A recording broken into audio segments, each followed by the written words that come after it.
Elektabilitas Ganjar lebih unggul di internal PDIP, wajar Puan, gerah.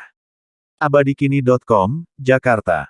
Direktur Eksekutif Parameter Politik Adi Prayitno menilai wajar jika Ketua DPP PDIP yang juga Ketua DPR RI Puan Maharani, gerah dengan sepak terjang Gubernur Jawa Tengah Ganjar Pranowo. Pasalnya namun dari berbagai hasil survei, tingkat elektabilitas Ganjar jauh lebih unggul daripada Puan. Kedua nama ini diketahui memang sejak awal digadang-gadang sebagai sosok calon presiden, capres, yang akan diusung DPP PDIP. Kalau melihat survei, memang Ganjar di internal PDIP paling kuat, mengalahkan nama-nama lain seperti Risma, Menteri Sosial Tri Risma Harini, Ahok Komisaris Pertamina Basuki Cahayapurnama, bahkan Puan kalahlah, kata Adi saat dihubungi, Senin, tanggal 24 Mei tahun 2021. Mengutip CNN Indonesia, merujuk dari beberapa hasil lembaga survei, nama Ganjar memang selalu mengungguli Puan. Teranyar, pada Minggu tanggal 23 Mei tahun 2021, survei Puspol Indonesia menyebut, popularitas, akseptabilitas, dan elektabilitas Ganjar tinggalkan Puan Maharani jauh. Hasil survei Puspol mengungkapkan bahwa 63,9% mengenal Ganjar dan 56,2% menyukai Ganjar. Sementara, 59,5% mengenal dan 41,4% menyukai Puan. Lebih-lebih lagi, hasil survei itu juga menyebut bahwa Ganjar lebih pantas menjadi capres maupun cawapres pada 2024 dibandingkan Puan Maharani. Persentase kepantasan menjadi capres untuk Ganjar berada di angka 43,4% dan 40% menilai ia pantas menjadi cawapres. Sementara, hanya 17,3% yang menyatakan Puan Maharani pantas menjadi capres dan 24,9% berpendapat ia pantas menjadi cawapres.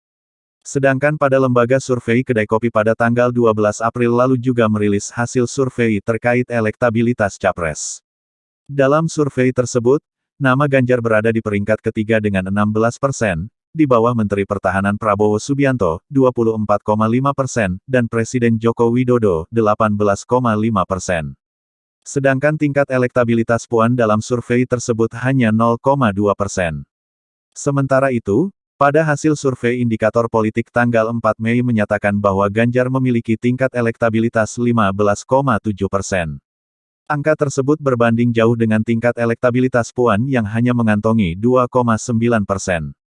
Kemudian, dari hasil survei Saiful Mujani Research and Consulting (SMRC) pada tanggal 1 April menyatakan bahwa tingkat elektabilitas Ganjar mencapai 12%, sedangkan Puan 1,7%.